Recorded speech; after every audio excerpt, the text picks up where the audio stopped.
మనం ఇప్పుడు వార్డు సెక్రటరీలో వెల్ఫేర్ అండ్ డెవలప్మెంట్ సెక్రటరీకి సంబంధించిన పేపరు 85ది చర్చించుకుంటున్నాం. Number 85 question. చార్లెస్ డార్విన్ యొక్క యుగ తయారీ పుస్తకం పేరు ఏమిటి? ఇది the origin of species. Natural selection కాదు, సర్వేల్ ఆఫ్ ది ఫిట్టెస్ట్ కాదు. మూడోది ఆన్సర్ అండి, the origin of species. The origin of species correct answer. 12వ ప్రణాళికలో పంచవర్ష ప్రణాళిక ప్రధాన లక్ష్యం ఏమిటి? సమగ్ర మరియు స్థిరమైనదన్నారు, కాదు. వేగంగా, స్థిరమైన మరియు మరింత వేగంగా. Ward secretary, welfare and development secretary ప్రశ్న జవాబులు 83. ఈ క్రింది వాటిలో ఏది నగరాల పెరుగుదలకు కారణం కాదు? కారణం కాదన్నాడు కనుక ప్రజల పరిశుభ్రమైన దృక్పథం, మిగతావన్నీ కారణాలే. సంపూర్ణ పేదరికం అంటే ఏమిటి? ప్రాథమిక కనీస క్యాలరీల అవసరాల దృష్ట్యా పేదరికం అన్నారు. నిరుద్యోగం యొక్క సంపూర్ణ స్థాయి పరంగా పేదరికం కూడా అవుతుంది. నిరుద్యోగం సంపూర్ణంగా ఉంటే క్యాలరీస్ అసలు ఉండవు కనుక ఆన్సర్ ఏమిస్తారో చూద్దాం. Charles Darwin book the origin of species. 12వ పంచవర్ష ప్రణాళిక లక్షణం వేగంగా, సుస్థిరమైన మరియు మరింత సమగ్ర. వస్తు శాస్త్రం యొక్క కింది ఓట్లు గణాంక పద్ధతి కాదన్నది. పైవన్నీ ఉన్నాయి కానీ ఈ ప్రామాణిక విచలనం పెద్ద సంబంధం ఇవ్వట్లేదు వాళ్ళు. ప్రామాణిక విచలనం రైతు. సమాచార రవాణా సాంకేతిక వేగవంతమైన సమాజం మరియు సాంకేతిక వివరణను ప్రోత్సహిస్తుందంటే 21వ శతాబ్దం సామాజిక రూపంలో ఉన్నాయంటే గ్లోబల్ రూపంలో ఉన్నాయి. సోషల్ వర్క్ ఇంటర్వ్యూ గురించి ఒకటి మాత్రం మినహాయింపు అన్నాడు. పూర్తిమైనది కాదు, పూర్తిమైనది అన్నాడు. ఆంధ్రప్రదేశ్లో ఒరిస్సాకు మొదటగా అనుకూలంగా ఉన్నట్లు గుర్తించిన సైటు కొల్దివా అనేది అక్కడ రైసు పండింది. పోస్ట్ మోడర్నిజం అంటే సమాజం మారిపోయింది మరియు మనకు కొత్త రకాల సిద్ధాంతాలు కావాలనేవాళ్ళు. సమాజం మారిపోయింది మరియు మనకు కొత్త రకం సిద్ధాంతాలు కావాలనేవాళ్ళు post modernist. Operation black board విద్యాపరంగా వెనుకబడిన ప్రాంతాల్లో ప్రాథమిక విద్యను అందించింది. రోలింగ్ ప్లాన్ అనే కేటాయింపు మరియు లక్ష్యం ప్రతి సంవత్సరం మారుతాయి. రోలింగ్ ప్లాన్ కేటాయింపు.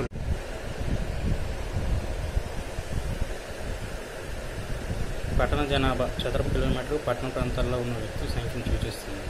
ఇక్కడ పట్టణ జనాభా అన్నాడు, పట్టణ అర్బన్ సాంద్రత కాదండి. పట్టణ జనాభా కరెక్ట్గా చూపిస్తుంది. వ్యక్తుల సంఖ్య అయితే పట్టణ జనాభా, సాంద్రత అంటే వేరే. భారతదేశ స్థూల జాతీయ ఉత్పత్తి జీడిపి ఎక్కువగా సేవల నుంచి వస్తుంది.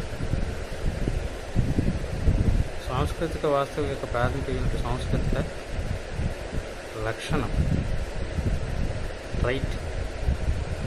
మోనోజైటిక్ కవలల మధ్య డిగ్రీలు పోలిక డిగ్రీ. 5 ఏళ్ల పంచవర్ష ప్రణాళిక మానవ అభివృద్ధిని ప్రధానమైన గుర్తించారు.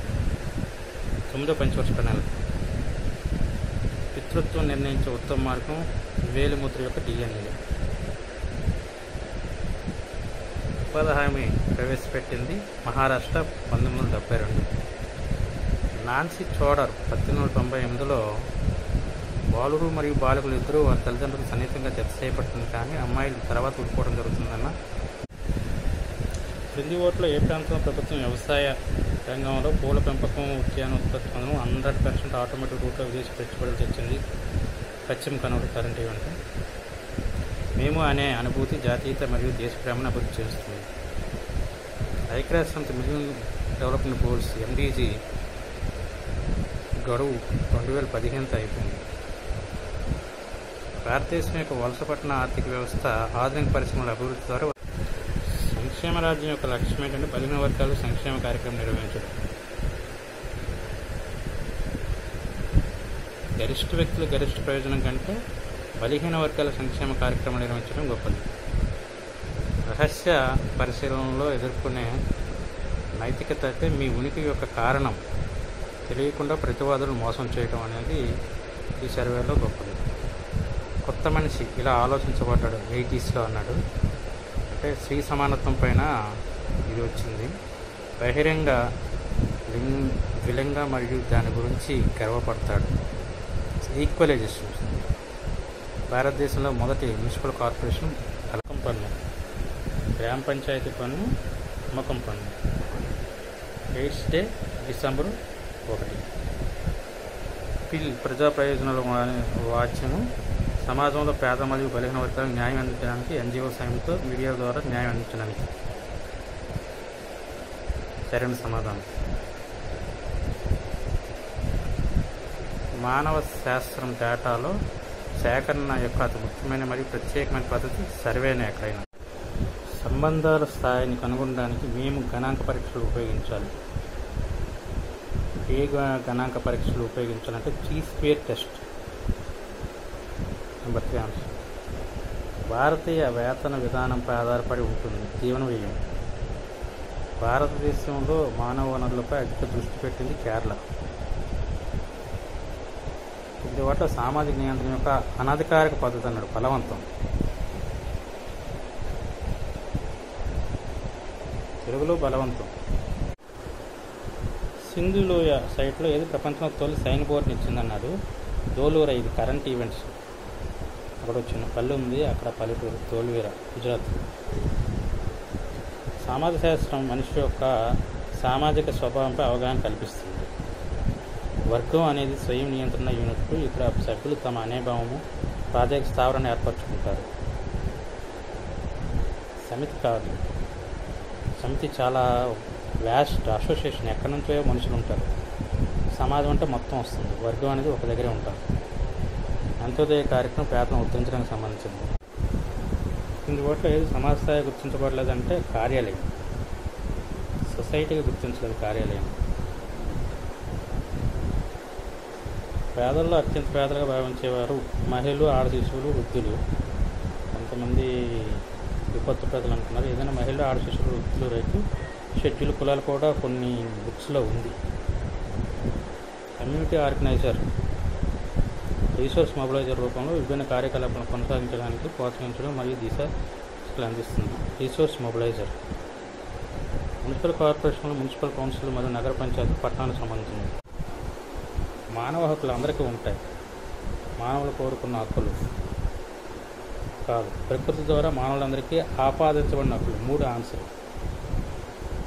ప్రకృతి ద్వారా మానవులు అందరికీ అందించబడిన హక్కులు. పేదరికం యొక్క సామాజిక సూచిక పరిగణించబడదు అన్నాడు. ఉద్యోగ అవకాశాలు లేకపోవడం. కార్గో కల్ట్ అంటే చూడాలి, ఆన్సర్ దొరకట్లేదు. భారతదేశంలో దారిద్ర్యరేఖ అంచనా వేయడానికి ఆదాయపత్ర భారత ప్రణాళిక సంఘం 1950లో ఏర్పడింది. లైంగిక, శారీరక, భావోద్వేగ దుర్వినియోగం యొక్క సాధారణ సూచికల్లో మినహాయింపులు ఒంటరితనము, ఏదో నత్తిగా మాట్లాడటం. సో ఒంటరితనము, నత్తిగా మాట్లాడటమా ఏదో ఇంకా క్లారిటీ రావాలి. ప్రశ్న కాంప్లికేట్గా ఉంది. లైంగిక ప్రవర్తన కూడా ఇచ్చాడు. లైంగిక, శారీరక, భావోద్వేగ దుర్వినియోగం సాధారణ సూచిక ఇక్కడ మినహాయింపులు అన్నాడు. ఎక్కువగా ఒంటరితనం అంటున్నారు, కానీ నత్తిగా మాట్లాడటం కూడా వస్తుంది. కొన్ని వాటిలో సామాజిక ప్రక్రియ కాదు, వినాశనం.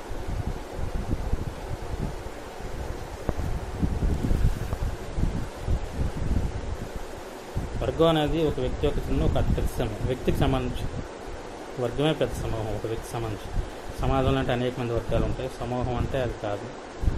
రాష్ట్రం అంటే అనేక మంది ఉంటారు. క్రౌడ్ లేకపోతే అసలు సంబంధం లేదు. సో వర్గం ఆన్సర్ రైట్. శిలాజ బూడిదలో పొందుపరిచిన మానవ పాదముద్రల గుర్తులు ఇక్కడ వచ్చాయన్నారు. టైటోలి, టాంజానియా కరెంట్ ఈవెంట్స్. టైటోలి, టాంజానియా 3 ఆన్సర్. అమెరికాలో మతం గురించి హెర్బర్గ్ చేసిన అధ్యయనానికి ఎన్ని విధంగా ఉందని ఇది 5 ఆన్సర్స్. 5 భారత ఆర్థిక వ్యవస్థ యొక్క ముఖ్య లక్షణాలు. తక్కువ తలసరి ఆదాయం మరియు నిరుద్యోగం. భారత ఆర్థిక వ్యవస్థలో స్లో సీజన్ అనేది జనవరి, జూన్. కొన్ని పుస్తకాల్లో మార్చి, ఏప్రిల్ కూడా ఇచ్చారు. మార్చి, ఏప్రిల్ కావడం కాకుండా జనవరి, జూన్ కూడా కొన్నిట్లో చూపిస్తున్నారు. చూడాలి. మార్చి, ఏప్రిల్, జనవరి, జూన్. క్వాషియార్కర్ ఓటింగ్ శక్తి. భారతదేశంలో పంచాయతీరాజ్ సంస్థ ఈ కింది వాటిలో ఉదాహరణకు తీసుకొచ్చింది. గ్రామ పాలనలో బలహీన వర్గాల అధిక ప్రాధాన్యత రైతు. విద్యా వ్యాప్తి అంటున్నారని కాదు, ప్రాధాన్యత బలహీన వర్గాల ప్రాధాన్యత ఇంపార్టెంట్. విద్యా వ్యాప్తి అంత లెక్క అన్నీ జరుపుతున్నాయి. ఓవర్ అర్బనైజేషన్ అనే పదానికి సంబంధించి ఏంటంటే అవసరమైన మౌలిక సదుపాయాలు లేకుండా అర్బనైజేషన్ అయిపోతుంది. భారతదేశంలో ఎక్కువ ఉంది. మానవ పెరుగుదల అధ్యయనం చేసేదాన్ని ఆక్సియోలజిస్ట్ అంటారు. మానవ పెరుగుదలను ఇంగ్లీష్లో అయితే బాగా ఇచ్చాడు. Biological anthropologist who study human growth are known as ఆక్సియోలజిస్టులు. Biological anthropologist who study human growth are known as auxologist అనేది కరెక్ట్ పదం.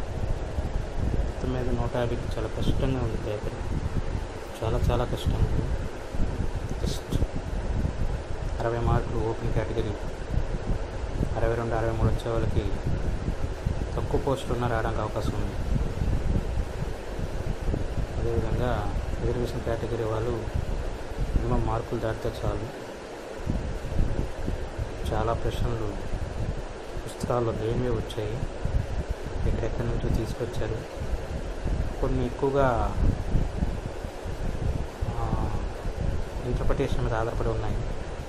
ఒక 10 ప్రశ్నల వరకు వాళ్ళకి ఆన్సర్లు మనం చెప్పుకున్న తర్వాత కీ వచ్చాకే ఫైనల్ అవుతుంది. అందువల్ల 80 మార్కులు వస్తాయనే వాళ్ళు హ్యాపీగా ఉండొచ్చు. మినిమం క్వాలిఫై అయ్యే వాళ్ళందరూ కూడా మంచి అవకాశం ఉన్నది. వీడియోలో తప్పులు ఏమైనా ఉంటే కిందన కామెంట్ బాక్స్లో సరైన ఆన్సర్లు ఇవ్వండి. ఆన్సర్లకు జస్టిఫికేషన్ చేయండి. వీరంతవరకు మనం 90% వరకు జస్టిఫికేషన్ చేసాం. సో ఆ విషయాన్ని మర్చిపోవద్దు. తప్పనిసరిగా సరైన ఆన్సర్లు ఒకవేళ అందులో లేకపోతే జస్టిఫికేషన్ ఆన్సర్లు ఇవ్వండి. మినిమం మార్కులు వచ్చిన వాళ్ళందరూ కూడా క్వాలిఫై అవుతున్న వాళ్ళందరూ కూడా ఆస్తూ ఉండొచ్చు.